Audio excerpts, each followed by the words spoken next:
আপনার জীবনে যত দুঃখ, যত কষ্ট, যত অশান্তি, যত ঝামেলা, যত প্রবলেম, যা কিছু আপনি আপনার ব্যক্তিগত, পারিবারিক, সামাজিক জীবনে ফেস করেন, পরিবারে শান্তি নাই, ছেলে কথা শোনে না, বউ পরকিয়া করে, আপনার ব্যক্তিগত জীবনে শান্তি নাই, ব্যবসায় লস, সফল হতে পারেন না, অনেক প্রবলেমের মধ্যে আছেন, প্রত্যেক মানুষের জীবনে সমস্যা আছে। এই সমস্যা থাকার পিছনে দুইটা কারণ, হয় আল্লাহর পরীক্ষা, আর না হয় আপনার জীবনে বরকত নাই। হয় আল্লাহর পরীক্ষা, আর নয় আপনার জীবনে কি নাই, বরকত নাই। বরকত না থাকার কারণে আপনারা যে দশা, বরকত না থাকার কারণে আজকে আপনার এই অবস্থা। বরকত কোথায় থেকে, কেন নাই বরকত? কোরআন নাই। কেননা সকল বরকতের উৎস কোথায় বলেন তো? আল্লাহ সুবহানাহু ওয়া তাআলা। বরকত একমাত্র আসে কার পক্ষ থেকে? আল্লাহর পক্ষ থেকে। আল্লাহ এবং আল্লাহর সাথে সংশ্লিষ্ট যা কিছু আছে সবই বরকত।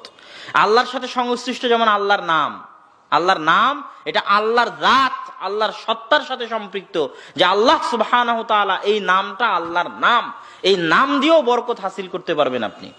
রাসূল সাল্লাল্লাহু আলাইহি ওয়াসাল্লাম বলেছেন, ইদা আকালা আহাদুকুম, যখন তোমাদের কেউ খায় কিন্তু আল্লাহর নাম স্মরণ করে না, আকালা মাআহু শাইতান, তার সাথে শয়তানও খায়। আর যখন আল্লাহর নাম স্মরণ করে তখন শয়তানের খাওয়া বন্ধ হয়ে যায়, মানে বরকত ফিরে আসে। তাহলে আল্লাহর নামের সাথে কি আছে? বরকত আছে। যেখানে শয়তান আছে ওখানে বরকত নাই, যেখানে ফেরেশতা আছে ওখানে বরকত আছে, যেখানে আল্লাহ এবং আল্লাহর সাথে সম্পৃক্ত কিছু আছে ওখানে বরকত আছে। আল্লাহর নামের গুরুত্ব, মহত্ব এত বেশি যে আল্লাহর নামবিহীন জবেহ করা সকল পশু হারাম। যে পশু আল্লাহর নাম নিয়ে জবেহ হয়নি ও পশু কি? এটা আল্লাহর নামের গুরুত্ব। পশু হালাল হবে যদি আল্লাহর নামে জবেহ করা হয়, খাওয়া যাবে যদি আল্লাহর নাম উচ্চারণ করা হয়, এটা আল্লাহর নামের গুরুত্ব। খাবার খেতে বসে আল্লাহর নাম উচ্চারণ করলে বরকত হবে, এটা আল্লাহর নামের গুরুত্ব। রাসূল সাল্লাল্লাহু আলাইহি ওয়াসাল্লাম বলছেন, যখন তোমাদের কেউ বাড়িতে প্রবেশ করে এবং আল্লাহর নাম স্মরণ না করে, আল্লাহর একটা নাম হচ্ছে আসসালাম, আল্লাহর একটা নাম কি? সালাম। এটা আল্লাহর একটা নাম, শান্তি, সকল শান্তির উৎস আল্লাহ সুবহানাহু ওয়া তাআলার পক্ষ থেকে। বাড়িতে প্রবেশ করার সময় যে আল্লাহর নাম নিবে না, মানে আসসালামু আলাইকুম বলবে না, তখন শয়তান বলে, শোনো, এই বাড়িতে প্রবেশ করার সময় আল্লাহর নাম নেওয়া হয়নি, আসসালামু আলাইকুম বলা হয়নি, এই বাড়ি তোমাদের থাকার জায়গা, এই বাড়ি তোমাদের খাবারের জায়গা, এই বাড়িতে থাকো আর খাও। তাহলে যে বাড়ি শয়তানের আড্ডাখানা, ওই বাড়িতে থেকে আপনি হেদায়েত পেতে পারবেন? ওই বাড়িতে থেকে আপনি বরকত লাভ করতে পারবেন? আপনার বাড়ি তো শয়তানের আড্ডাখানা। না বিসমিল্লাহ বলে আপনার স্ত্রী সন্তানকে দুধ খাইয়েছে, না আপনি খাবার খেয়েছেন, না সালাম দিয়ে প্রবেশ করেছেন। বাড়িতে আরো এক কারণে শয়তান আছে, আরো একটা কারণ, সেটা হচ্ছে বাড়িতে ছবি মূর্তি আছে।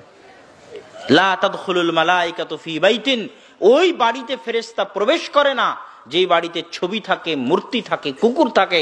আর যে বাড়িতে আল্লাহর ফেরেশতা প্রবেশ করে না, ওই বাড়িতে রহমত, বরকত থাকতে পারে না। ওই বাড়িতে শয়তানই থাকবে।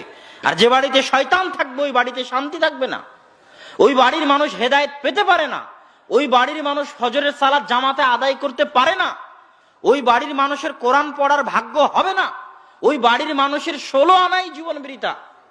আগে শয়তানকে বাড়ি থেকে তাড়াতে হবে। শয়তান তো সকল অনিষ্টের মূল। ওই যে পৃথিবী সৃষ্টির ঘটনা শোনাচ্ছিল আব্দুর রহমান আদম আলাইহিস সালামের ঘটনা, যে আল্লাহ ইবলিসকে শত্রু বানিয়ে দিলেন, চিরন্তন শত্রু। এটা গেমের মতো, খেলার মতো। যখন মানুষ, যুবক ছেলেপেলে যখন গেমের মধ্যে ঢুকে তখন ভিলেন থাকে, ভিলেন না থাকলে গেম খেলে তো মজা নাই।